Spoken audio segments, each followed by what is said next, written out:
Ready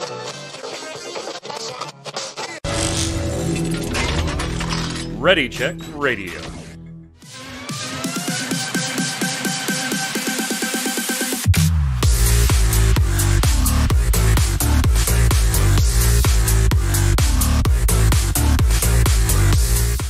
What's up, Internet? Welcome to the Relic Grind, our Final Fantasy XIV Square Enix podcast here on Ready Check Radio.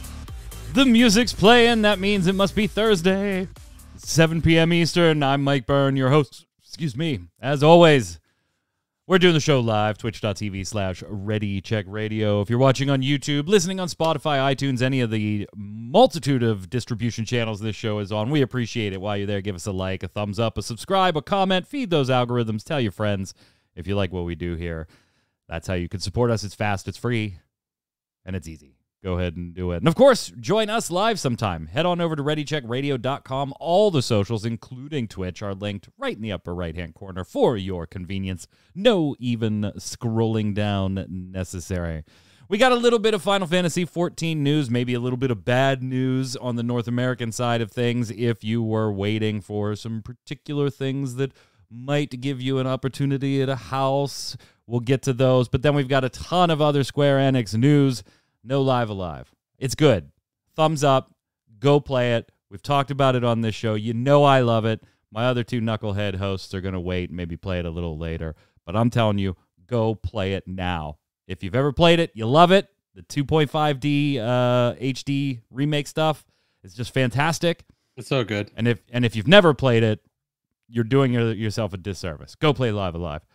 Joining me, somebody who has not played Live Alive, Chris Montoya, a.k.a. Tarkov. Not yet. Not yet. What's up, sir? I'm busy at the moment with the Octopath Traveler. Okay, just flicking and combating here and stuff. Oh, hey, greetings, programs. How you guys doing? Combating here. Combating. I'm combating. Is that a verb? Okay. Like, It is combat now. actually be?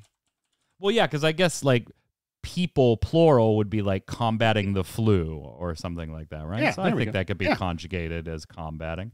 Doesn't make sense the way you used it, but it's not as fake as I thought.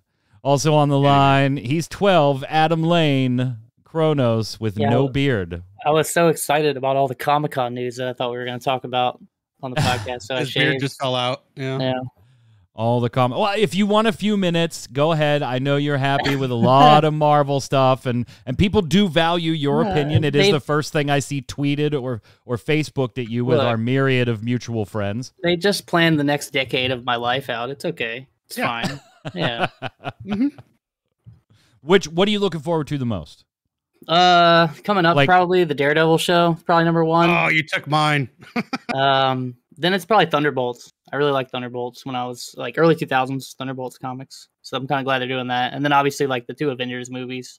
But those are like, I got to stay alive for 3 years to watch those. Yeah. So. gotta make sure we don't die. My favorite was It Doesn't Matter. Just put them out. If my kids want to go see one and ask Dad to come with them, I'll go with them. Doesn't matter to me. But Tark, besides your stolen favorite, is there something out of the con that you are supremely hyped for? To touch on Daredevil, because this is such big news for Marvel MCU. It's going to be a TV show. It's going to be 18 episodes. None of this. I did see that episode shortened, compact. Can't really dive into side stories. You get 18 episodes. It's like a full season of television. They're going to be able to do 2-3 storylines, some off character stuff. Really build some stuff out. And apparently Daredevil's also going to be part of She-Hulk, so that's going to be cool too. Newest girl saying Blade and Fantastic Four. I could, I can get behind Blade. I did really enjoy the Blade series. My dad was like a huge Fantastic Four dude growing up. Like he had all kinds of comic books from Fantastic Four. That was his crew, and I don't know a lot about them, but I also heard that this one is not going to be an origin story. So for like people who were like. Yeah, they did confirm that too. I know none of this is Square Enix, but they make Avengers, so we'll tie it in that way. Yeah, we'll tie it in that way. Guardians of the Galaxy. Yeah, but it underperformed, so underperformed. Whole studio, so underperformed. Throw the whole thing out. We're actually going to talk about that a little bit later. But let's get some Final Fantasy XIV stuff out of the way again. We got the little doldrums in between as we close in. We're just weeks away now from 6.2. Hope you're enjoying your Moogle treasure trove. I'm not. The freaking Taoist Moogle did not get repopulated into the rewards list this time around. We've only seen it twice. What was it, 2018 and 2020, I think? I don't even know. It was in both of those, and somehow my brain just managed to, oh, yeah, I got to go grab that. Oh, shit, the event's over. But yep, makes me so angry. I've got 3 minions this week, so I'm feeling good. I logged in, went over, and was like, oh, wait, maybe it's under old one. Oh, no, oh, come on. Womp womp. I have your mount in my inventory, Mike. You haven't come and gotten it yet. Oh, that's right. That's right. I got to come and get that. You wait too long, I'm just going to throw it in the trash. Yes. Oh, no. Is this the same one you got? No, I got a different one for him. Okay, I'll take that. If he doesn't want it, I'll take it. I'll give you a deal. Okay. Yeah, I bought 2 different ones. I finished the pterodactyl. It's done. Yeah. Never again. Dude. Never again. How's Ultimate? We're still around the same spot. I think we're gonna lose a day this week, sadly, but yeah, we're still at Dragons. There's a chance we might see Phase 7 in like 2 weeks, maybe, and that would be cool. But not gonna cross my fingers. I'm not gonna hold my breath or anything. Might cross my fingers. Well, headed into 6.2, obviously Moogle Treasure Trove will come to an end. That will pretty much coincide with the 6.2 launch. So we've only got a couple of weeks left on this one, and the usual mopping up is taking place. We've already gotten word from Square Enix on the official Lodestone site, all the changes to the current tomestones. Now, like, currently there's technically 5 still in the game, like in your menu.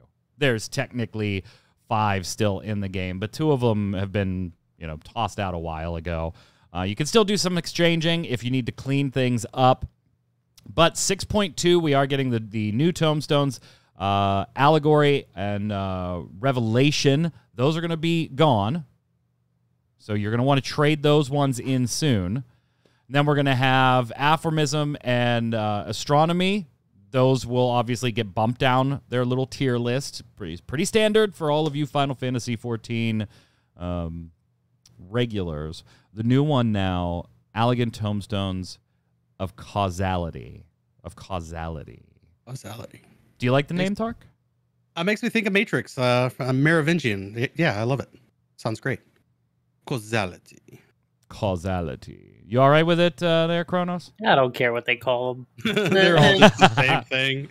Yeah, I mean, they're going to run out of names eventually. They might just have numbers assigned at some point. I don't know. I really don't. It doesn't matter to me. Just give me the new tombstone and tell me what they buy. That's all I need.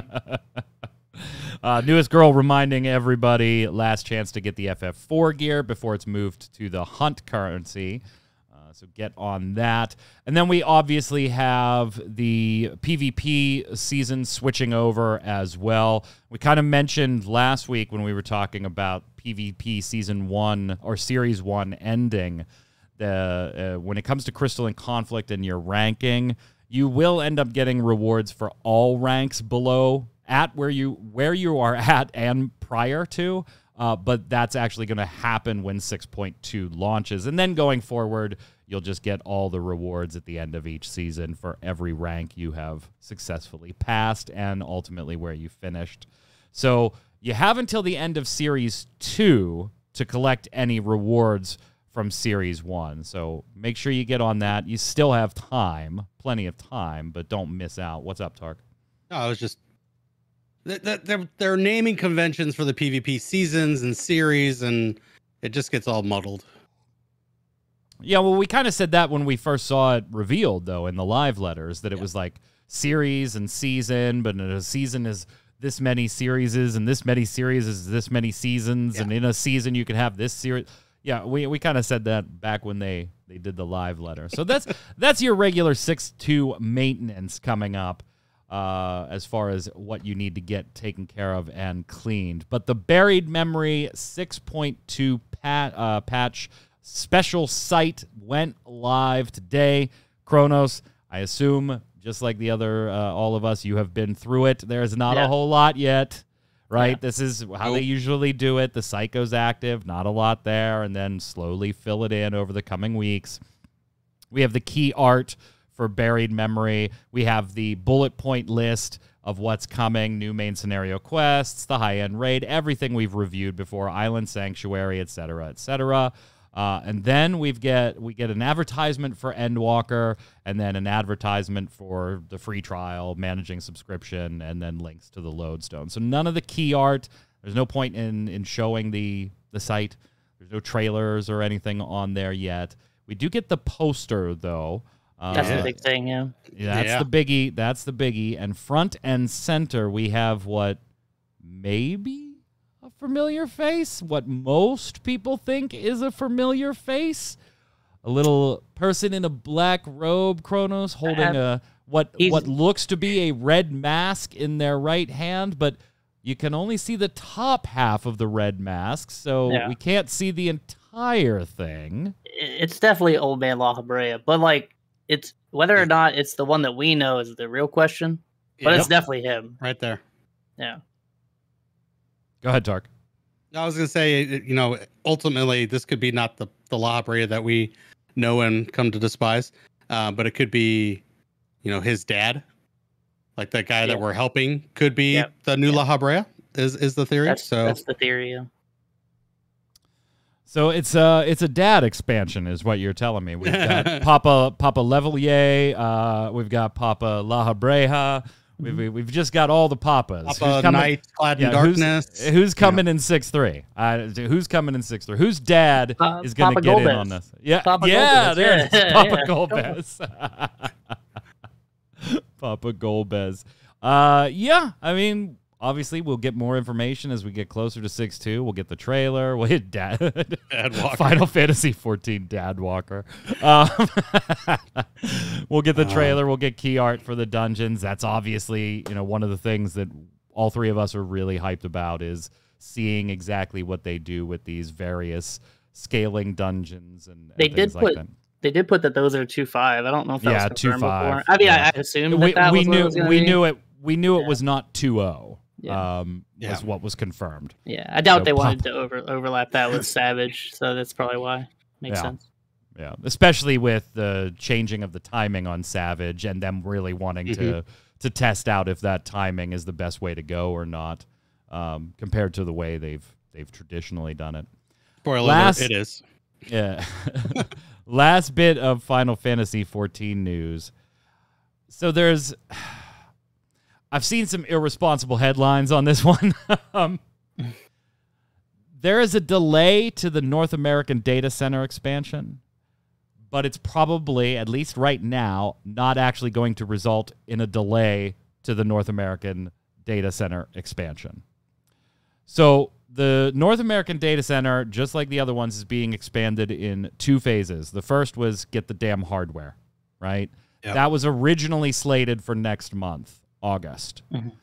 That has now been pushed back to November 2022, citing, of course, semiconductor shortages, trying to coordinate with other parties to find a solution. Couldn't do it. Now it's going to have to be November. What they don't think, though, is that is going to delay the second phase. That schedule right now is unchanged, and that's when the new logical data center will receive the actual 4 new additional worlds, and that's already been slated for spring or summer of 2023. They don't anticipate that is going to change, at least not yet. So the headlines you see saying that it's delayed, not quite. Not quite. But to be fair, it's not exactly all that wrong because Kronos, they were saying spring or summer of 2023. So they already had a 6-month window that they could drop this in next year. They were probably kind of planning for some sort of failure too, so they have a fallback. Yeah, no doubt. After everything that's happened this last year, yeah, absolutely. I mean, yeah, it's probably a good idea. Good idea at all times, by the way. You should just do that. But yeah, I don't think it's going to be that much different. I mean, I don't know. I think also like queues and stuff haven't really been much of it. So if it's not really going to alleviate anything. It's going to be nice for some people that really want to go to a new server, I guess. Well, and the biggest part of this, of course, is housing. You know, that is a huge reason for people wanting to look at new data centers, new worlds, is to go get a house. I'm interested to see if any of that stuff changes with Island Sanctuary. I know he said it's not housing. I know he said that, but I want to see it and then see if that like alleviates some pain for people, I guess.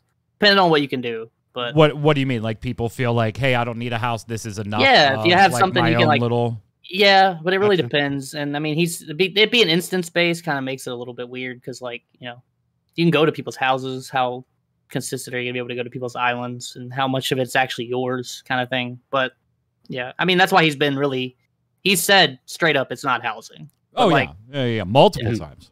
Yeah. So, but I understand a lot of people want houses. I get it. Tark, you had something there? Yeah, not really. Oh, all right. Oh, actually, I was smiling at Newest Girl. She put out having all these data centers before 7.0 probably be the most important thing. That's true. That is definitely true. Yeah. Yeah. I mean, it would be nice to have everybody spread out a little better for 7.0, of course. Yeah. Get some stability for the next big launch. Are y'all gonna move? I'm not. No, I'm not moving either. I'm dug in. There's no reason for me to. I'm in a small free company that is like just a group of friends type deal. Same. I already have a personal house. It's medium size. I don't want a large house, because I don't do enough like in my house anyway. Like honestly, I have the first floor of my house decorated. That's it. Like the second floor and the basement, there's freaking nothing in there. I got a couple things out on the lawn. So I dabble in housing, even in like games that are really well known for their housing. Like if you look back and WildStar and their housing system, and just like it's not a huge thing for me personally. I don't know. I always think it's cool. I'm always like, oh yeah, I want to own a house. Yeah, and I'll put some stuff in it too. But there are people that just like, man, Rift. Oh my God, Rift and their dimensions. Back in the day, right? It wasn't just a house. They were, and you own multiple dimensions and things. And people like created MOBA games in their dimensions and things like that. Those people are nuts, as far as I'm concerned. I'm like, that's very cool. And if that's what you want to play for, it's your sub. Do whatever the hell you want. But housing's just never been real big for me. Me neither. Elder Scrolls is like that too, right? You can buy houses in like every different zone that you want to. And I'm like, oh my God, who has that kind of time? For some people, that's what they do, man. They just log in. That is their game, right? They're like, screw PvP, screw dungeons. Yeah. Glamour and housing is where it's at. That's just not me. That's not me. Yeah. Are you guys big housing guys, or was it just kind of like, oh no, I'm getting a house, but okay, now I have a house. Great. I don't have a personal. I just use the FC. The FC is enough for me. FC one. Yeah. I want a medium house. I don't want a large. I'm like you. That's just too much. I want a medium house, and then I plan to like get a friend to decorate it for me. I'm not gonna do it myself. You hire people for guild, man. They do it. Yeah, he's gonna hire somebody to come in. Hey, man, I need it. Let's go. That glitching stuff is hard, man. I don't. Have you seen the housing document that they put out? It's like 50 pages, man. I'm not reading that. No, that's longer. That's like every Ultimate guide put together. Yeah, Tark's like, I'm gonna just pay somebody to come in and feng shui this bitch up. People do it. They're really good at it. Yeah, people do it. They like doing it. They enjoy it. Yep. I mean that's pretty much it on the Final Fantasy XIV front. So a quarter of the show today on Final Fantasy XIV. I mean, don't expect a lot, right? The next couple of days, we all know how, or next couple of weeks, we all know how this works. We'll have probably an update each week on some stuff added to the 6.2 site, and that's probably going to be it. Are we going to get a live letter before the patch? We still have part 2 of the live letter. That's what I thought. So that has to be in like 2 weeks, right? I would think so. Yeah. Because they're still advertising it as late August, and if you look at when Moogle, there you go. If you look at when Moogle Treasure Trove ends, it's not going to be late August. It's going to be more mid August. Yeah, the live letter should be the 12th if the patch is the 23rd. Yeah, the 23rd is the patch date for sure. Like, there's no way it's not the 23rd. So not exactly late, more mid. Actually, right in between mid and late. Just mid late. mid-late or late-mid, whatever you want like to do. mid-core versus hardcore. It's not really hardcore, but it's not casual. Exactly. It's more late than early, you know. It's not savage. It's just kind of rough. It's extreme. Kind of rough. It's not savage. It's extreme. It's kind of rough. All right, so let's talk about some other Square Enix news. And this is the topic that I thought, looking ahead of it, that I thought, we're probably going to spend a fair amount of time on this. And we are not actually talking about anything Square Enix related. Like, not a press release they sent out or a game or anything. We're going to go back and we're going to talk about Eidos Montreal. One of the companies sold in Square Enix's purge of Western developers at bargain basement prices of $300 million. So cheap. Very, very cheap. Very, very cheap. Because this past week, there was an interview over on GameIndustry.biz talking to, Stefan Daustus. Apologies if I butchered that. Who was one of the former heads at Eidos Montreal. And he was kind of brutally honest, wasn't he? Like, he had some stuff to say. Yeah. Mm-hmm. He had some shit to say. And some of that wasn't all that surprising, and then some of it was. Now, remember, Crystal Dynamics, Eidos Montreal, and Square Enix Montreal, they were purchased by Embracer Group for a price tag of about $300 million that Square Enix initially said they were going to use to help fund their NFT blockchain venture. And then when people were like, why? They said, oh no, we're going to use that to sink into existing IPs. By the way, here's a Final Fantasy VII Cloud doll with an NFT attached to it, because Final Fantasy VII has nothing to do with big corporations gouging environments and customers or anything like that. So, like, what a stupid game to have picked for that. They shouldn't call it Shinra. They should just call it Square Enix. Yeah, it's just so stupid. So dumb. So dumb. So here's what he had to say about the relationship with Square Enix. Like, he thought they're going to come in and, like, introduce some organization and be super supportive, and it was very cool. When this purchase went through in 2009, he thought a bunch of things were going to change. Guess what? It didn't. He said it was clear that the main purpose of Eidos Montreal was to increase capacity of production or development capacity within the group, because Crystal Dynamics was branded more like a mono project studio, as was IO Interactive. Montreal was there to save the back catalog. It was clear that we had great IPs that were sleeping on the shelf, Legacy of Kain that was discussed, but wasn't as strong as Deus Ex and Thief. He did go on to talk about, like, Thief and how that didn't really work out and how he would have liked to have had a little more time on that. But he described the process working with Square as it was a train wreck in slow motion, to my eyes anyway. It was predictable that the train was not going in a good direction. He recalled going to a meeting where the Eidos group of studios was expected that year to generate, in 2012, $65 million in profit, and instead Square told them that they lost $65 million that year.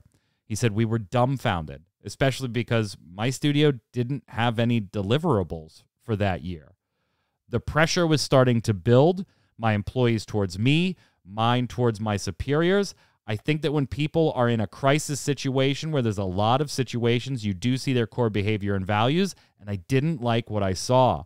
There was really a lack of leadership, courage, and communication, and when you don't have those basic things, no employee can do their job correctly, especially when you're heading a studio. I was losing hope that Square Enix Japan would bring great things to Eidos. I was losing confidence in my headquarters in London. Pretty damning words, Tark. Yeah, clearly this is just a whole leadership issue. Like, who's guiding us? They didn't know, and they you go into a merger like that. Like I think of possible, Sony Square thing, and I'm like, okay, Sony's gonna, really straighten some things out and make things better. And then maybe that's what they thought when Square came and got them, for it to just all fall apart and no one's at the conductor spot. Could be very frustrating. I don't understand how Square can let it all go so badly.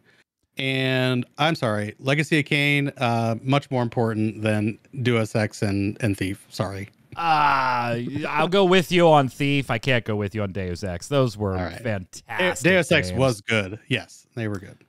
Kronos, it didn't get any better. Like, he said they would go to annual fiscal report meetings, and Square Enix Japan would always add these little offshoot statements like, we were disappointed with certain games, they didn't reach expectations, and they did that strictly for certain games that were done outside of Japan. Like, just, like, even the studios are like, they're directly blaming us. I wasn't surprised by any of this, really. I don't know if y'all were, or you just kind of read this and you're just nodding your head as you read it, because that's how I felt. I wasn't surprised by any. To me, I was more surprised that somebody was saying the quiet part out loud. Yeah, I guess that's true. Granted, like, he left the company. He left Eidos Montreal in 2013, so he's like been removed from the situation for like 9 years now. So that does loosen lips at certain. Yeah, Legacy of Kain is amazing. Yeah, absolutely. I wanted Legacy of Kain too. But Deus Ex is pretty damn good. Honestly, and I think we're gonna get a Legacy of Kain. I was gonna say them selling it's probably a good sign for that series, honestly. I think it's a good sign for all of them, because you can see it recently with all this stuff. I mean, Tark said it jokingly earlier about Guardians of the Galaxy. It's like, for them, for most of their stuff that's like not Final Fantasy and a few other things, it's just about the bottom line, man. And like, I don't think they care if you really like you have to bring to them like how you're going to make them money. And I think that's how they see everything. That's why they're getting into this NFT crap. It sucks. I don't like to see it because I really like Final Fantasy, but this stuff doesn't surprise me anymore, sadly. I mean, and the fact that it's been going on since, he's saying basically 2009, 2010 or whatever. I'm not shocked, and it sucks that I'm not shocked. Because even like Tomb Raider, man, like look at Tomb Raider. They just had like their anniversary or whatever before all this stuff was sold. What did they do? Nothing. Like it blows my mind. They didn't announce a new title, didn't they? They said they were gonna do it, and then it got sold. I'm sure it's still gonna happen. Like I said, it's probably for the best for all those IPs to just get out from under that. And I'm sure that's what these places thought when they got bought by Square. They were like, "Oh, I mean, he says it kind of. Oh, now we're gonna be taken care of." Not knowing what really is about to happen is they're going to be like, and he does talk about that later. It's like, I want to be hopeful for the Embracer Group doing what we thought Square Enix was going to do when they purchased us, but they got to change the formula. It hasn't been successful for the last 10 years. Why on earth would it be successful for the next 10 years if it's the same heads in charge, the same type of mentality? Is hopeful for Embracer Group stepping into this. What kind of was shocking when not only when it was sold, but was the price tag. And we all said that on this show. And he does chime in on this, that he was just stunned by a $300 million price tag for 3 AAA studios and a laundry list of long-running IPs, including Tomb Raider, by the way. Yep. And he compared it to, Daustus compared it to Embracer buying Gearbox, which was a $1.3 billion deal. Granted, they have Borderlands, but he does say that. They have about 1,000 staff. Eidos has about 1,000. They have basically Borderlands and some others. Eidos has 5 times the IP. This is where I think his analogy kind of fails. It tries to equivocate Borderlands and a few smaller titles to 5 maybe mid-range titles, without acknowledging just exactly how big Borderlands is or how big Borderlands has been in the past. So why 4 times less? I guess there just weren't a lot of people interested, and it shows the health of the value of the potential of Eidos, unfortunately. It was a train wreck in slow motion.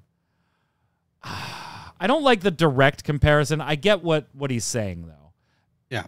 I think if we were talking about the difference between 600 million and 300 million, Tark, I'd be a little more like, okay, well, Borderlands certainly is worth probably a couple $100 million in and of itself, just as an IP and intellectual property, a franchise, etc. But we are talking about the difference between $300 million for 3 studios and $1.3 billion for 1 studio, when the headcount is relatively equal just in one of those studio sales. You can argue about the valuation of the IPs, I think, a little bit, but that is still a big price tag difference. It is, and we talked about this previously, where it felt like they were cutting this out and trying to get whatever money they could quickly for something down the road. Maybe, and then maybe we'll talk about this in just a moment here. Sony maybe just wanted Square proper, but didn't want this excess, what they considered, dead weight. Weren't really interested in the IPs maybe. And then get that influx of cash to kind of boost their numbers on paper to say, hey, we look more valuable this way. You're just getting our prime stuff and some extra cash. So maybe something's coming down the road with another studio or, platform coming to pick them up, but maybe. So chat asking, this may be sacrilege, but outside of Tomb Raider, does the average consumer know any of these IPs? Maybe Legacy of Kain. Yeah, they certainly do. Thief, Deus Ex, Legacy of Kain, Tomb Raider, Marvel's Guardians of the Galaxy, which is extremely well received. It won awards. It's like, it was good. Yeah, it's good. I mean, so there are definitely IPs there. Well, the funny thing is that, by the way, that's just Eidos Montreal. Yeah, and the funny thing is about like Crystal selling Dynamics, it.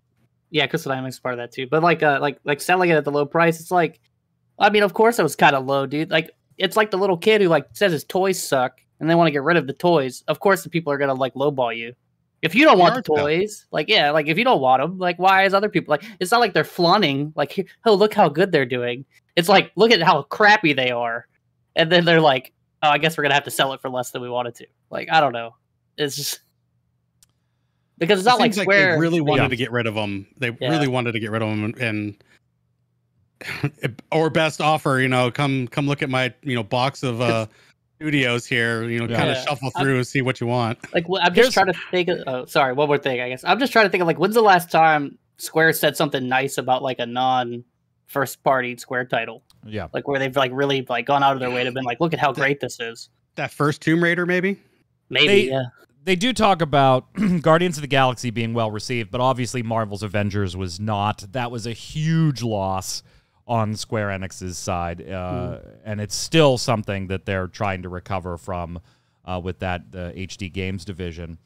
And he said maybe at the time the deal was signed, the superhero thing was a big thing. It still is, but there is some fatigue with superheroes, and I wouldn't disagree with that statement. They're still gonna sell. I'm not implying that they're not gonna sell, but yeah, there's sure. Oh god, there's another superhero movie or game coming out. There's certainly a portion of the audience that is like, okay, can we do something different? But that also was a softball that they fucking bunted. Oh yeah. To third base. Oh yeah. Like, let's be real. Yes, there is fatigue. Yes, there's people that don't want to buy that stuff, and I totally understand that. There's people that are fatigued from the Marvel movies, even though I still love them. I understand. But that was a softball that you should have sold all the Marvel fans on. I didn't buy that game. That should tell you so much. Like, I will buy so much crap that's just like Marvel related. And he even says something to that effect, which makes it all the more kind of damning that it didn't do well. He's kind of chastising them for taking on the superhero game instead of giving, a chance at a different new game. But he says maybe it was the easy way out. It was. It absolutely was. Yeah. They might have thought that selling a superhero game is easier than a conventional game. And I agree with them. That's exactly what they thought. And so they thought they could just live service the shit out of it and people would take it. And then they didn't. Here's the biggie, gentlemen. We talked before on this show about a potential purchase from Sony buying Square Enix. Here's what he had to say. If I read between the lines, Square Enix Japan was not as committed as we hoped initially. And there are rumors, obviously, that with all these activities of mergers and acquisitions, that Sony would really like to have Square Enix within their wheelhouse. I heard rumors that Sony said they're really interested in Square Enix Tokyo, but not the rest. So I think Square Enix CEO Yusuke Matsuda-san put it up like a garage sale. And at the time, that's exactly what all three of us felt this was. Mm-hmm. That this was a liquidation of assets a potential buyer probably did not want to absorb as part of a merger or acquisition cost. And so it was put up, and let's sell it fast. And that means we're going to have to sell it cheaper because we want it out fast, Tark. Yeah, exactly what we were saying months ago when this happened. They're just priming themselves for someone to scoop them up. I feel really bad for all three studios. I thought all three Tomb Raider games were awesome. The Deus Ex games were magnificent, both of them. They just didn't get the support from up high, and they kept getting thrown under the bus. So it sucks for them. I hope Embracer leads them down a good path, and hopefully maybe this becomes the Square Enix Final Fantasy XIV Sony podcast. So here's the thing, too. I'm reading this interview, and nothing surprising, but I'm more surprised that the soft parts are being said out loud. And it does sound a lot to me like exactly what we thought it was at the time. Get rid of the bloat, because Sony's probably only interested in Final Fantasy, Dragon Quest, like the core IPs, and basically anything coming out of Square Enix Tokyo. And then I think back, Kronos, to the way the Forspoken delay was announced. The most recent delay, I should say. Yeah. When they said they had talked to business partners and had made the decision to delay the game due to those relationships. Now, we laughed because the only real title of any real... I mean, there's a few coming out, but the only real title of real significance kind of within a 30-day window of Forspoken's previous release date is God of War. Mm-hmm. Is God of War. And I can very easily start to see, like, the dotted line, right? If I want to be a little conspiratorial about it, sell off the West because Sony has said we don't want the West. Okay, we'll sell it. We're now more attractive to Sony being a potential buyer. Oh, you've delayed Forspoken into October. Hey, we're still interested in buying you, but we don't want Forspoken to compete with God of War, even though I think generally most people would say those aren't really competitive titles as far as lineup, genre, or whatever. But I'm sure Sony just looks at it and says, we don't want anything coming out around God of War if we can help it. You know, if we're the only title on the block for a 14-day window, that's fantastic. Hey, Square, since we're still talking about potentially buying you, would you mind delaying that game a little bit? Our strategic business partners prefer that it not come out. And I just couldn't help but think, it had to have been Sony, right? Like, Sony has got to be putting a little pressure on, dude, trust us, we're totally going to buy you. We're totally going to buy you. Could you just first delay Forspoken?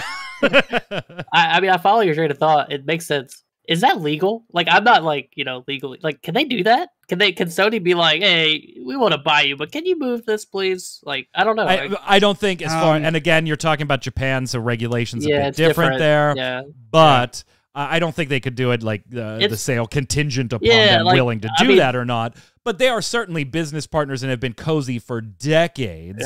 Yeah. To the point where I am sure that when each of them has big releases coming up, they do kind of talk back and forth. And there's probably a little bit of coordination with that stuff usually anyway. It's not an insignificant amount of smoke. It's not an insignificant.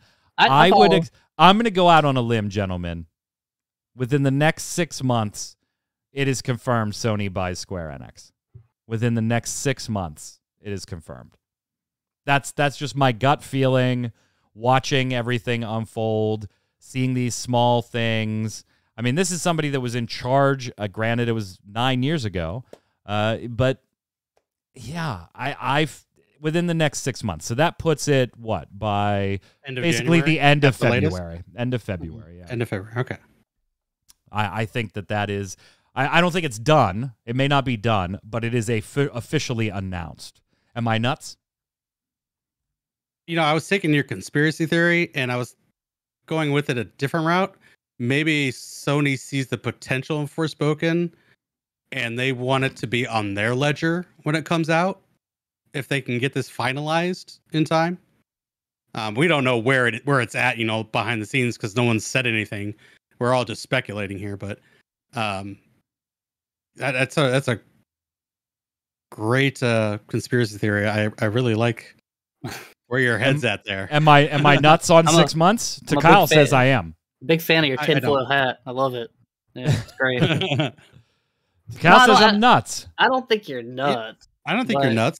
6 months. I mean, we've had these whispers. I mean, the whole sale happened, beginning of this year? So, a full year to get things ironed out. And don't think it's a fanfic kind of thing. I actually, I can't spoil what we're going to talk about in the Love It or Leave It, and where I stand. It's not wishful thinking on my part. I actually think it's just not a great thing. I think even when we talked about this when they first came out, like, I don't think any of us were shocked that Sony would be interested in Square. Yeah.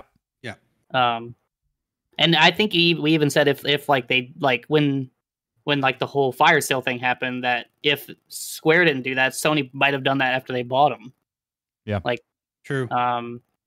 So it's not like, I don't think this is like crazy to think that look at all these other companies getting gobbled up. It's just a thing. Everybody, it's an arms race, basically. And I mean, Sony and Square have been in bed for decades. I mean, the thing, I think we've even pointed this out too. Square basically does work for Sony in some ways.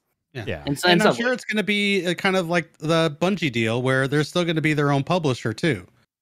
I think that laid the groundwork for Square to be like, hey. I think the Bungie sale is a little different though, because Sony even publicly said they didn't care about. Well, they didn't say I don't care about Destiny 2, but they weren't buying it for the game. They wanted specifically the online community they had to bolster the 12 live service games they want to put out over the next X years. And that's not me making up a number. That is their number. Yep. And the tech that Bungie has for online live service games. Like, they were very clear that that's why we're buying that. And then they threw X million into the company to just keep their staff. They were like, we don't want anybody leaving. We want you to all stay here. Here's millions of dollars to make sure that we retain everybody too. And then they've been selling and buying Square Enix shares, as Newest Girl points out, for years now. For years now. And at one point they liquidated all their shares but yeah, they've been in bed forever. I would not be surprised. But do I think it's a good thing? I don't know. We'll get back to it. We'll get back to that a little later. Hey, gang, more leaks. Speaking of Sony and Square Enix having a lovely relationship, this is the second time Sony's PlayStation Store has leaked Tactics Ogre information. Yay! First, by the way, this title still is not confirmed. It is still not publicly confirmed. Did they there was a date on the last one too, which is funny. Yes! But yeah. Sometime in November, right? Yeah. Well, the date was on this one. Yeah. Oh, it was on this one. Okay. Yeah. The first one was just like some cover art with the title splash and the fact that it existed, that it was going to be a thing. Well, now it leaked again that Tactics Ogre remake is coming. This time with a date and a description and some screenshots. So, I guess if you're Sony and you're going to buy a company, you just tell the company, we're going to do whatever we want. Oh, Lord. So this not announced game now has a release window and screenshots and a game description, all leaked twice. And by the way, Square has still not confirmed if it's a thing. I think it's a thing. Absolutely baffling. I think it might be a thing. There's a good chance. Yeah, it might be a thing. I put it at 99%. I think it might come out in November. I'm not sure though. Maybe the 11th. Maybe. I think it might. I love the look of it, baby. Look at this. Oh, it looks great. Yeah. I mean, I'm a big fan of the 2.5D art HD remakes they've been doing. I mentioned Live Alive at the top of the show, and this isn't quite along those lines, but it is a hell of an improvement over what we had in the past. Here's the details about it and the improvements, right? We're getting high-definition graphics. Okay. Revamped enemy AI.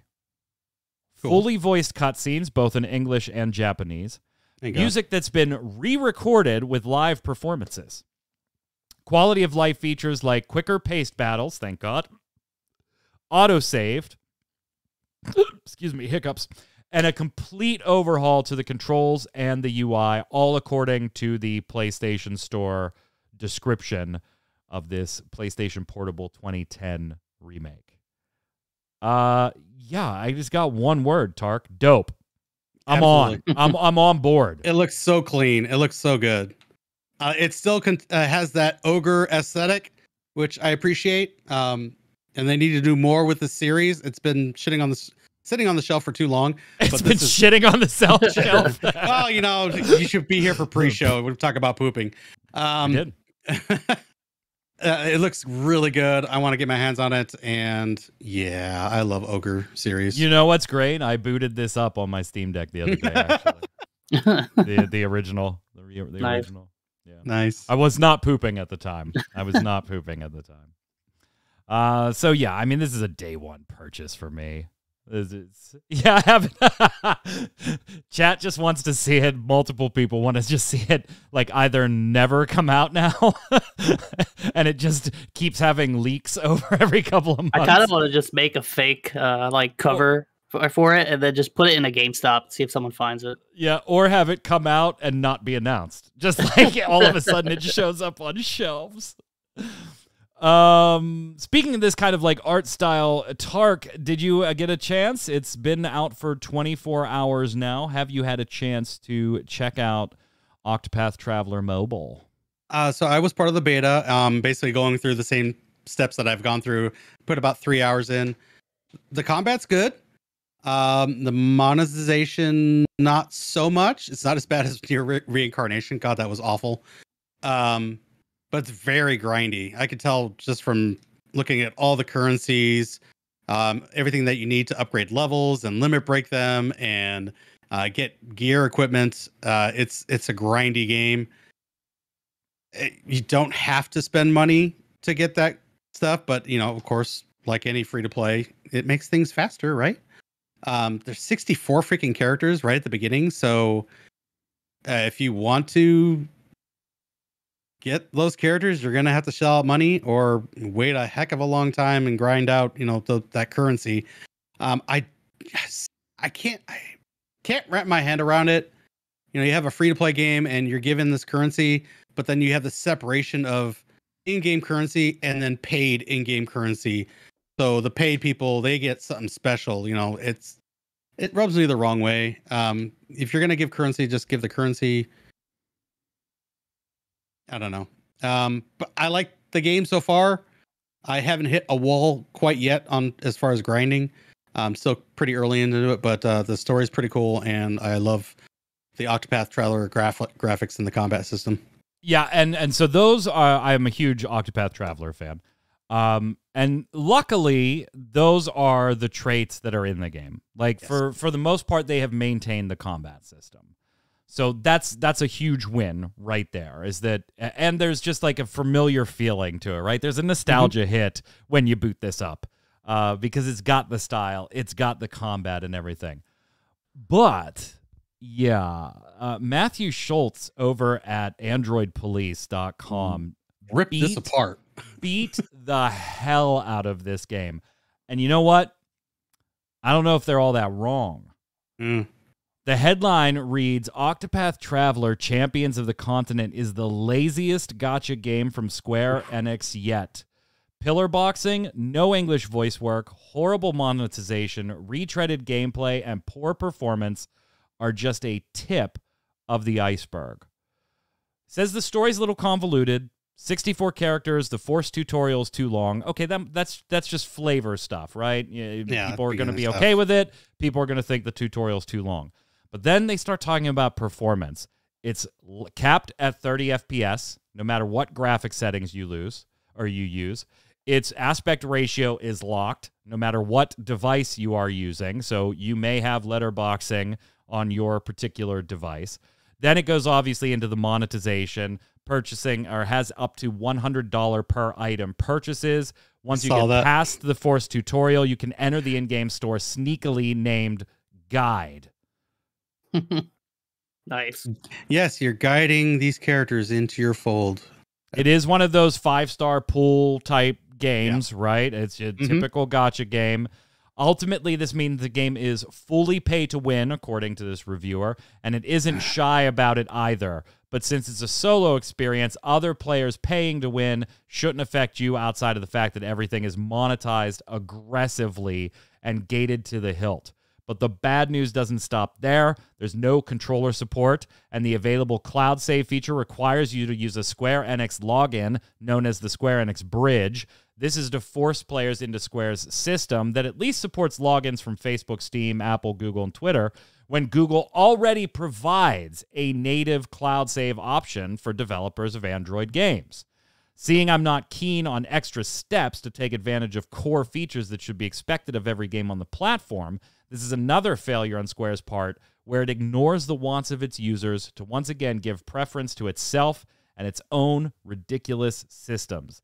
It's the latest low-effort release from Square Enix, which is saying something, as the developer is already known for its lack of quality across mobile and PC platforms. Oof. That was pretty good. So, Kronos, when are you booting up? Never. None of that.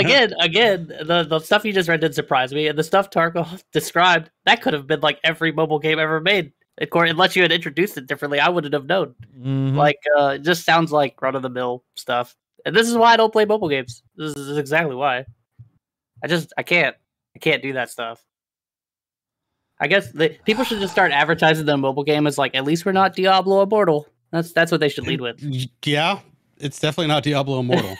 Just go there. Just that's the slogan of my new mobile title. Yeah.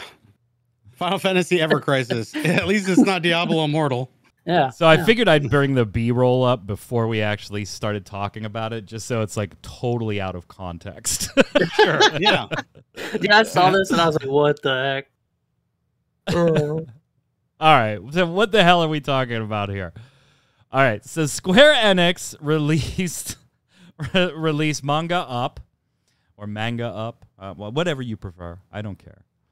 And it is a digital service to read your favorite graphical novels, My Dress Up Darling, Full Metal Alchemist, all kinds of stuff through this app.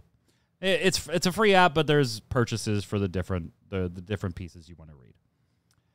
Here's the thing, though. It's heavily censored. Credit to Anime News and Facts Twitter account for the B-roll images you are seeing here. So you're seeing a Japanese version on the left, and mangoes, and a English version on the right. Now, it's not like you can see nipples through that sheer shirt, or like she is fully covered. She doesn't even have cleavage showing. There's not even cleavage there. But in the English version, it is censored out. And obviously, manga fans not happy. Manga. What is it? Is it manga or manga? What do you say? What do you say when you go? I think it's the correct is manga, but I'm not 100%. I always thought it was manga. Okay. I thought manga was like a butchered American version of it, but I could be wrong. That's mangoes. Chat's on. All right. Mango. I always said manga, but I think my son corrected me the other day. I don't know. Maybe he was wrong. Anyway, I've been reading mangoes since before you were born. I don't know, man. It's like Street Fighter, dude. Like Ryu. What's right? Who knows? Who cares? No, it's Rama. It's Ryu. It's Ryu. Manga. Actually, okay, so I'm pretty sure it's right. Ryu, but no, it's not mango. Rama, Yeah, exactly. So a bunch of people took to Twitter and they said, Square, what is up? Cool service. Cool story, bro. What's up with the censorship? And Square said that robust censorship was needed to make its titles available to countries around the world rather than just English-speaking countries. Censorship guidelines are still being hammered out behind the scenes, so Manga Up may alter what fans currently see in the catalog before long. So maybe this will change. I don't know. But just to give you an example of how ridiculous this gets, I've got extra images for you. No, Like, can I tell my favorite one? no, not yet. Not yet. Because I don't want you to spoil the order that I have them in. Okay. This one, I mean, she's a well-endowed female, and so let's just censor the endowment. Like, she doesn't even have cleavage, let alone something showing through the shirt or being nude. Mm-hmm. Here's another one for you. This is another one. I particularly like this. Again, uncensored on the left, censored on the right. You can see in the upper right cell, her cleavage is censored. However, her even more robust cleavage in the bottom panel remains uncensored in both images. So we have the hand placement. The hand placement makes it okay. It's covering that little dip there. Makes it okay.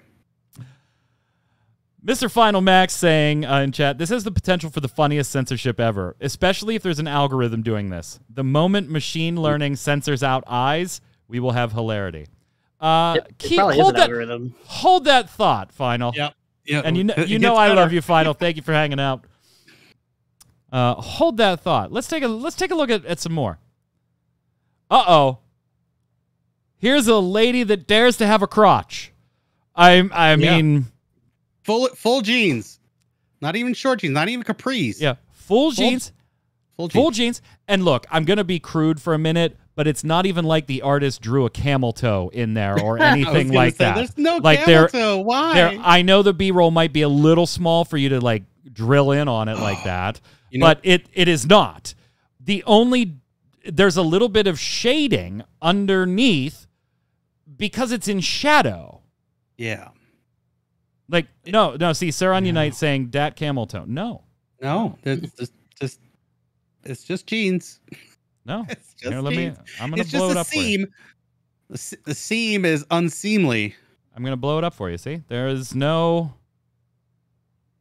Boy, anybody pausing YouTube right now is just like gonna be like, what are they talking about? It's just a little bit of shading in between her legs because it's fucking shading. Just make it the thumbnail. It's light. Make it the thumbnail. Yeah. Before you go to the next one, though. What's that? I said, come to me before the next one. Why? No, I gotta show it. Show it, dude. Okay. Here's the next one. Yeah.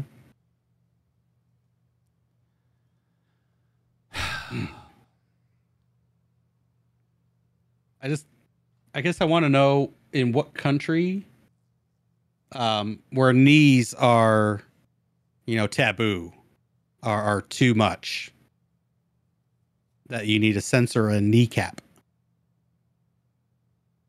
Everybody knows. If that's a thing, okay. But it's a kneecap. Noob Fridge, get that knee off my screen. I'm offended. So Final Max, you weren't wrong. It's not eyes. It's knees. The algorithm don't like those knees. Like, the only thing I can think of is that they were like their skin, and we're like the algorithm couldn't tell if that was her crotch or his leg. Like, that's the only thing that because of the positioning of his knee at the bottom of her torso, like, I just feel like the algorithm couldn't decide if this skin tone was her crotch or her butt or his knee, and so just the algorithm. Oh my goodness. Maybe it'll change. Square will let you know. I mean, if you want to check out their service, go ahead and check it out. Check it out. This is absolutely a thing. I remember Street Fighter when it was on ESPN back in like 2017. They wouldn't let a person play the Armika default outfit. Yeah. Yet Cammy was fine. Yeah, Cammy was fine. Made no sense, but Cammy whatever. Is fine. Well, yeah, in a different way, but but yeah, like, it just makes no sense. A stray knee that went uncensored. Get it, Distorted says. What's up, Distorted? How are you? Oh, look at that. Newest girl. I had to read that. Newest girl getting hot and bothered for kneecaps like it's the 60s. We're getting another figure, another Play Arts Kai figure. Cool. Yeah, I like those. Yeah, this one without NFTs. This one Sweet. without NFTs. And they have elected to go with Cloud in dress. Cloud in the Don Corneo sequence dress. I appreciate that. Yeah, with which I'm going to go ahead and say that's awesome. Yeah, that's awesome. Available for pre-order now on Square Japan. So I've seen a couple different prices for this. Kotaku calls it $200. Some of the conversions I've seen for the yen puts it at about 140, 150. So let's just call it $150 to $200. But yeah, you can go ahead and get this Cloud in a doll Play Arts Kai.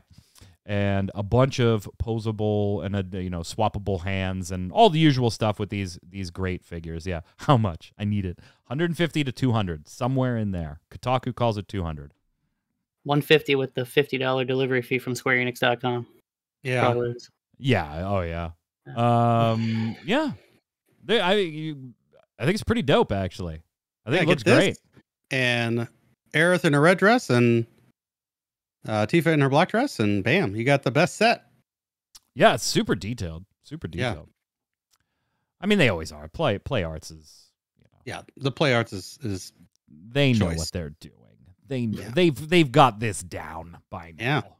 Yeah. And then they're evolving it, adding the NFTs, which apparently everybody wants, and no NFTs in this one. Yeah, how no do you know you bought NFTs. it? How do you know you bought the statue? Then you don't know. You don't have the NFT to accompany it. You don't have know a digital certificate of authenticity to prove that you bought this. You just don't know. Yeah, there's no way to know. No, I don't know if I own this. I just have a drawer full of hands. You're distorted. I'm waiting for the Tifa in no dress model. That's the one I'm saving my money for. Ironically, you should catch. What was it, like four episodes ago? Yeah. That already exists, my friend. That already exists, and she's her bending over. Oh no, she's not bending. She's crouched. Yeah, she is full crouch. I believe the correct term is the Jacko pose. Yeah, it's the Jacko definitely the Jacko pose. So, against the Buster Sword, yeah. Yeah, we talked about that like a month ago or so. Apparently finally, did one with Thanos on that post too. So finally, before we head on over and do Love It or Leave It and wrap it up for today, we got our first look at Dragon Quest X Offline Edition / All-in-One coming to the Nintendo Switch this October. However, it still manages to just be Japan at this time. This is the offline version of the MMO that never released here, which ironically is getting its expansion September, I think, like middle of September. But of course, that's a Japanese-only release as well. Well, that makes sense. Dragon Quest X never released here. So, yeah. Yeah, I mean, it looks great. Looks great. I wish I tried, by the way, to turn on the YouTube. There is no English closed captioning supplied by Square on this one, so I tried to turn on the YouTube ones. It gave up like 30 seconds in. It was like, newest girl wants to know percentage chance it ever gets localized. What do you think, guys? The offline, the online version is never coming here. We already know zero. That. That's offline version. Will it ever come here? 1%. One, not 0, but it's not high. I give it a 10%, maybe. Oh God, I think you're both generous. I think it's 0. Dang, I don't like to think that say things are impossible. It should be localized and come out here, but you might get a fan translation. Yeah, New Bridge in chat did not know what Jacko pose was. Tried to warn you, so he Googled it. And I'm sure we will talk about that on Gaming Gumbo this Saturday. Don't miss it, 7 p.m. right here, Twitch.tv. Y'all need to play more Guilty Gear. Then you just don't have to Google it. You'll just know. It's okay. Yeah, it's absolute. I would love this to come here, by the way. I actually played the Japanese version as best I could, not being able to read kanji or anything for a little while. It wasn't like playing Phantasy Star Online before it came west, where there was a lot of English patching that the community had. No, it was rough. I would love to see it come here, though, but I think it's 0. Let's head over and do Love It or Leave It.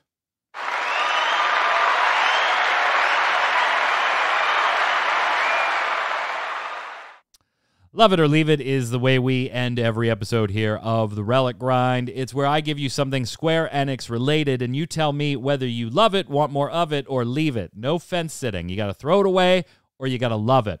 And we've done this one before, but in light of new interviews, new information, new rumors, I want to revisit with you gentlemen a Sony purchase of Square Enix. Do you love it, or do you leave it? Kronos. Yeah, I'm always going to leave these type of things, I think. I don't think maybe there'll be one, but I can't think of it if there is one. I don't like the whole idea of everybody just gobbling everybody up, and then you just have these two companies. Like, I'm not a fan. I like it when there's like more openness to it, and I want everything to be crossplay too. So like obviously when this happens, less of that happens. So yeah, not a fan. Leave it. I'm going to go and say I want to leave this one, too. I don't have a problem with some companies buying companies because I'm not one of those people that thinks it's going to roll down to just 2 or 3 big dogs. I just don't think that's going to happen. And I do think in some instances there could be benefits, right? Like Sony, Capital, Square Enix, sure, it gives them some more money to play with, some more directions, some ease of distribution. Like, there are things that are good about a potential buy, but at the end of the day, I don't think I want to see this go through. I'm going to leave it, although I think it will happen.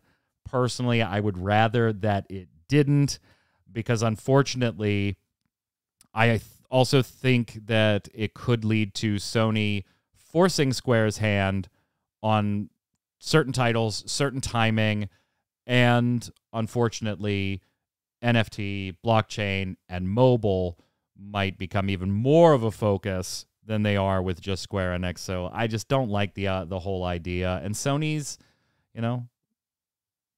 got its own issues in the video game industry that it needs to come to grips and fix with. So I'm going to go with leave it. That's 2. Tark, what do you got?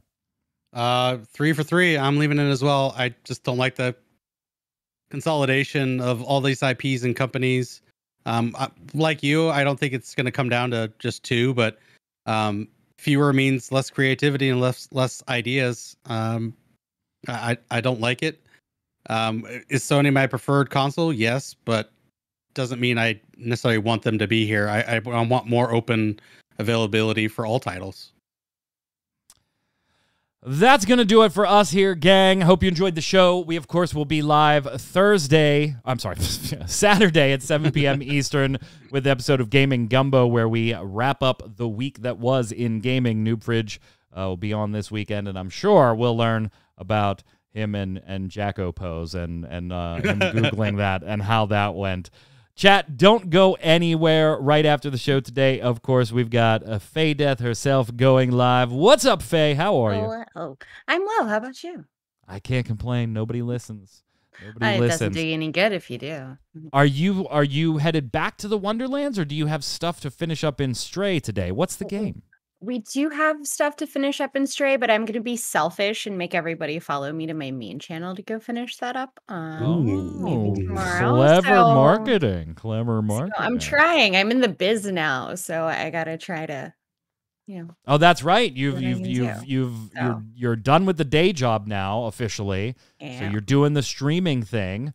It's going well. I think so. We're slowly starting to settle into a schedule, and this week I got like the garage cleaned out and some major house projects done, so we can settle in and focus on being full time. So tonight it's back to the Wonderlands because we definitely have a lot of work to do there. Awesome. Chat, don't go anywhere after post show. We'll need about just 2 minutes to relabel things. And then Faye Death will be right back. We'll be back next Thursday, 7 p.m. Eastern, right here, twitch.tv/ReadyCheckRadio. You can head on over to ReadyCheckRadio.com and find all the socials. Make sure you give us a follow, a like, a subscribe, comment, all that fun stuff that helps feed those stupid algorithms. But more importantly, just tell a friend. If you like what we do here, it's a great way to support us. Until then, Kronos, where can everybody find you? Yeah, same as always, Twitter. You want to talk about who you think the next Black Panther is going to be, or some Marvel stuff? I have plenty of time now that I'm not in the diadem anymore. Killmonger's a good guess, but I don't think that's what it is. But yeah, Twitter as always. That's it. Sounds good. Tark. Twitch, Twitter, YouTube, pretty easy. All at Tarkoth Gaming.